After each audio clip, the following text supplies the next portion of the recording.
es dar vida a nuestras ideas. Soñar nos lleva más allá de la realidad, abriendo puertas a lo imposible.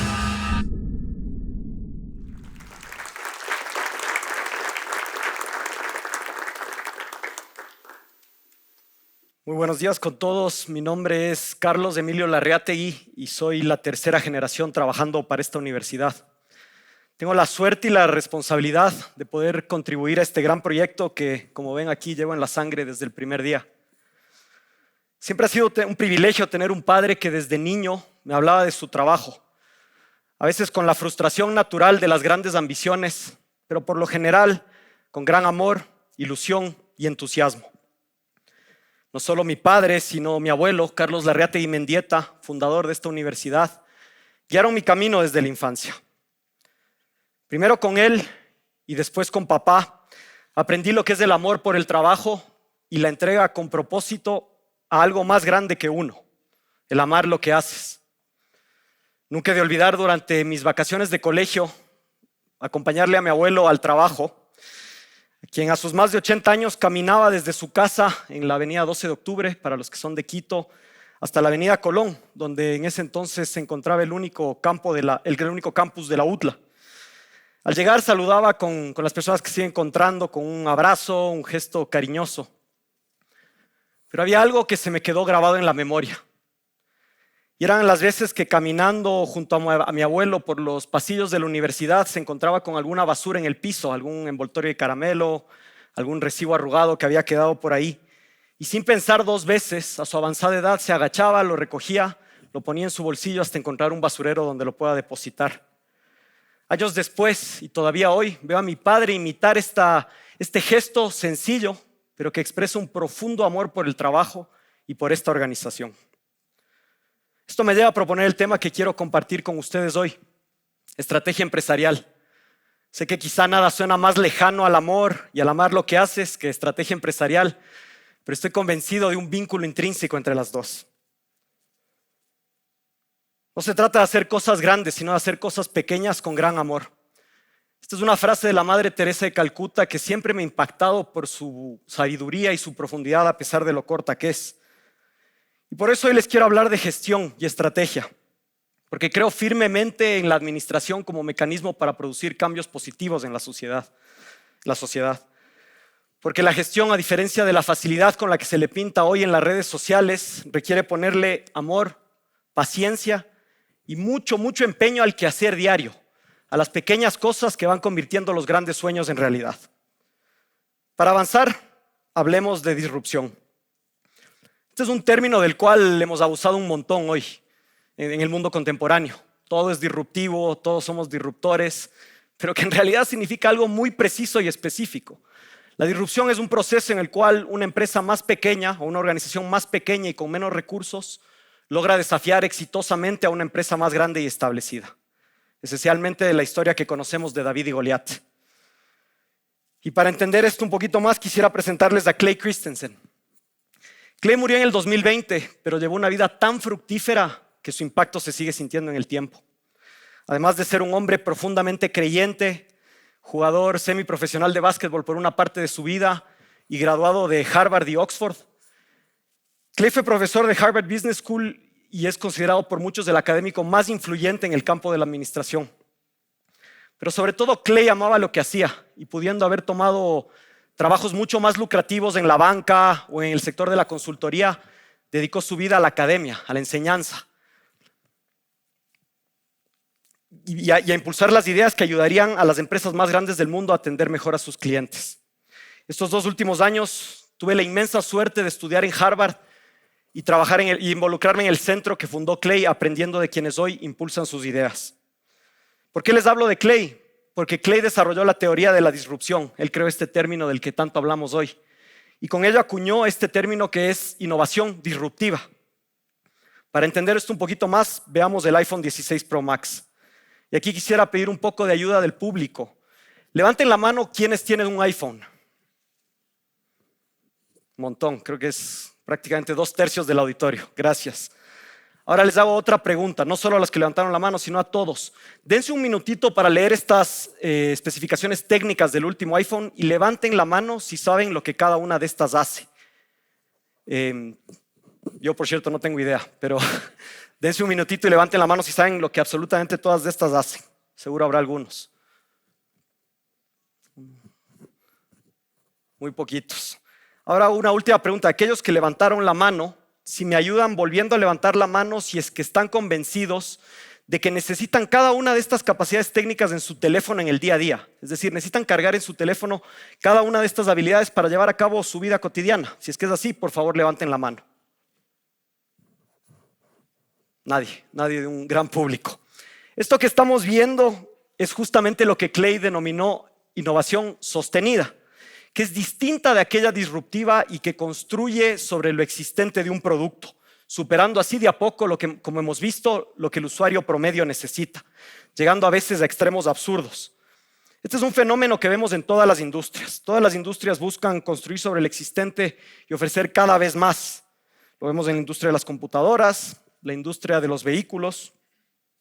Dentro de nada quizá veamos algo absurdo, algo como esto.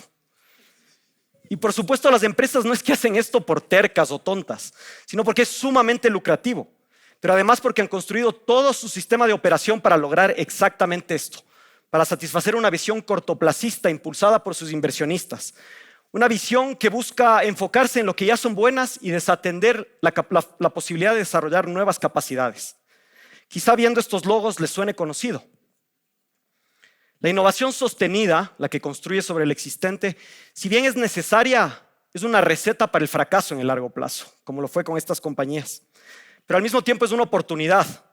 Es una oportunidad para aquellos emprendedores que quieren repensar el producto y colarse en un mercado para atender mejor a los clientes. Y esa es precisamente la promesa que ofrece la innovación disruptiva.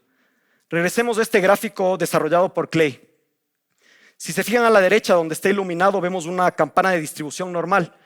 Una distribución normal es un término estadístico que describe cómo se tienden a distribuir las cosas en el mundo natural.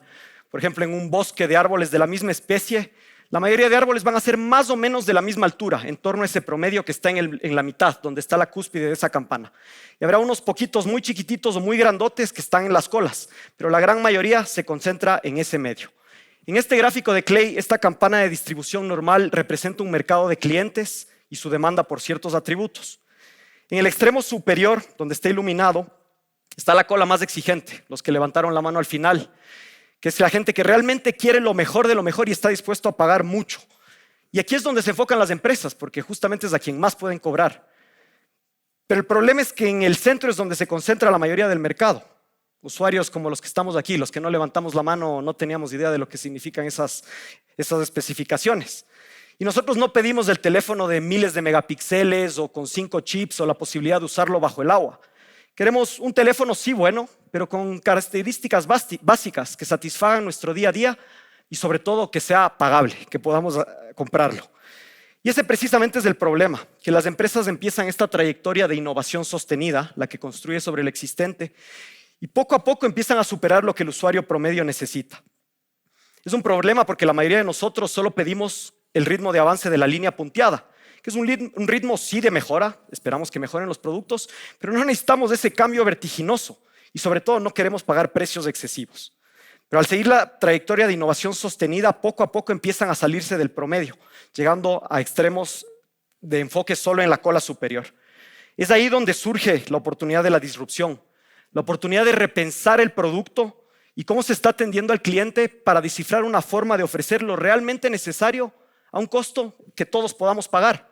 Justamente lo que buscamos la mayoría de usuarios.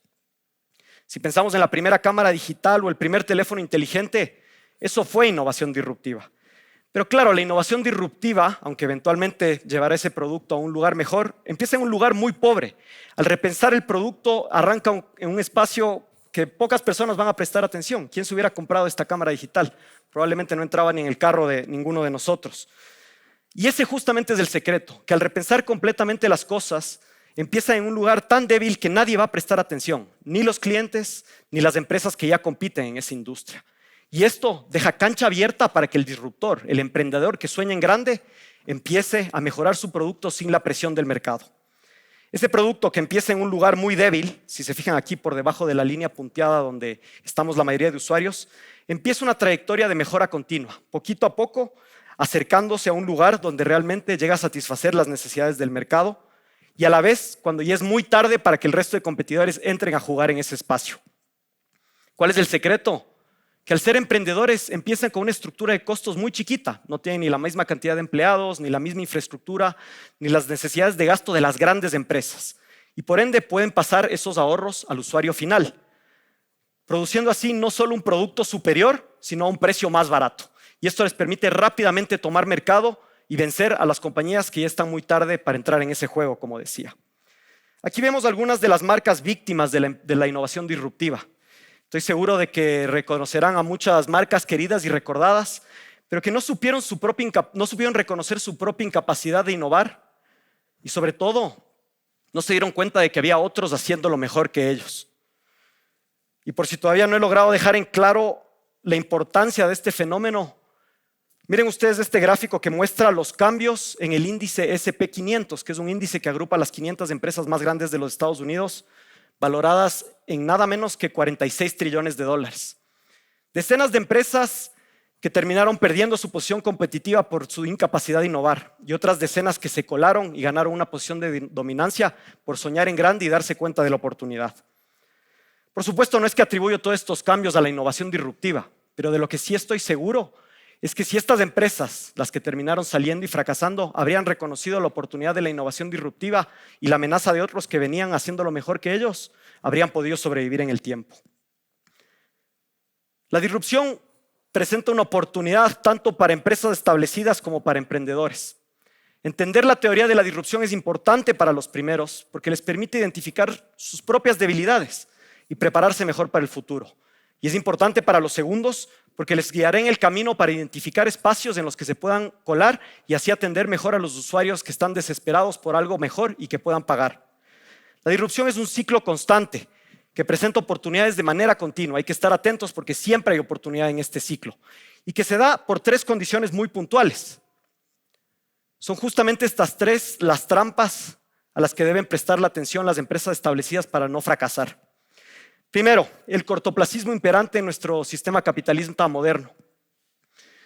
El funcionamiento de los mercados financieros con fondos interventores ha pervertido el rol de la iniciativa privada, obligándola a priorizar el corto plazo y la rentabilidad inmediata. Asimismo, la obligación de empresas que cotizan en bolsa de reportar su situación financiera trimestralmente bajo la presión de inversionistas ha causado una presión para que inviertan en lo inmediato, muchas veces a costa del futuro y de su propia supervivencia. Clay Christensen dedicó un libro entero a este fenómeno, exponiendo las debilidades de la teoría financiera moderna. Pero esto nos tomaría al menos una hora más, por lo que regresemos a lo nuestro. Innovación disruptiva. La segunda trampa son los modelos de operación existentes, que es la forma en que viene trabajando una empresa y es un molde muy difícil de salir. Naturalmente, el diseño de cualquier empresa está siempre enfocado en cómo podemos hacer mejor lo que ya estamos haciendo. Pero enfrentarse a la disrupción requiere repensar las cosas, cuestionarse todo. Muchas veces con gran esfuerzo, enfrentándose al camino de mayor resistencia para así prepararse mejor para el futuro. Y por último, la tercera trampa, el decir versus hacer. En este mundo de superficialidades y lugares comunes, a muchas empresas les basta con lanzar una campaña de marketing para decir que están haciendo algo distinto. Pero como sabemos, los cambios reales requieren acciones concretas.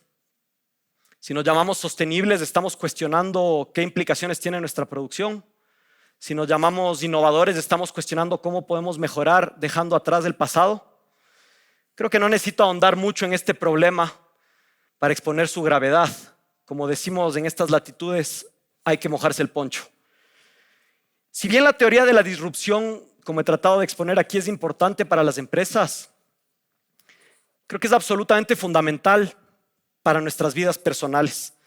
Y es que el cortoplacismo, los modelos de operación existentes y el decir versus hacer, aquellas condiciones que muchas veces llevan al fracaso de ciertas empresas, son problemas serios a nivel personal y nos pueden llevar a nuestro propio fracaso. Vivimos en una sociedad en la que la familia ha pasado a segundo plano y el éxito profesional y material se ha convertido en nuestra sola obsesión, llevándonos a una seria crisis de valores y a la disolución de los lazos humanos que permiten el desarrollo social. Las redes sociales, como sabemos, han jugado un rol no menor en este fenómeno y el compararnos con los demás se ha vuelto un aspecto medular de nuestro día a día. Se ha hablado hasta la saciedad de cómo las redes sociales están hechas para hacernos adictos y el costo es muy alto.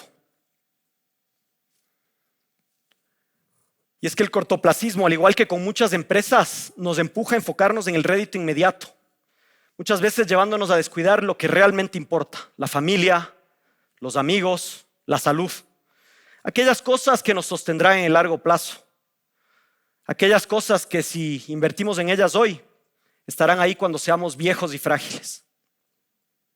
Asimismo, similar al mundo empresarial, tendemos a asignar nuestros recursos para tener la satisfacción más rápida. ¿Qué hacemos con esa media hora adicional que surge y que no esperábamos tener?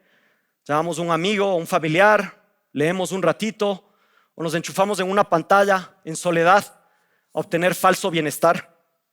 Les invito a registrar durante un día cómo gastan su tiempo o mirar en las configuraciones de su teléfono, que seguro tiene una función para mirar esto. Este es mi registro. Bastante deprimente, ¿no? Prácticamente una cuarta parte de mi día, sin contar las horas de sueño pasadas en el celular. Desafortunadamente, nuestro cerebro es adicto a la dopamina y las pantallas son una excelente fuente de dopamina. Esto es algo que las empresas de tecnología entienden perfectamente. Finalmente, el decir versus hacer, que tanto daño hace a empresas, también puede hacer un inmenso daño a las personas, a nosotros. ¿Cuántas veces nos hemos inscrito a un gimnasio diciendo que finalmente vamos a ser sanos, finalmente vamos a cambiar nuestra vida y ser una persona distinta, para dejar de asistir después del primer mes de cuota? Nuestro cerebro vive en un mundo dicotómico, en el que ve las cosas entre hacerlas en su totalidad o no hacerlas. Sin embargo, algo que me ayuda a entender este fenómeno un poquito mejor es el concepto de incrementalidad, bien descrito por James Clear en su libro Hábitos Atómicos, el cual les recomiendo leer si no lo han leído aún.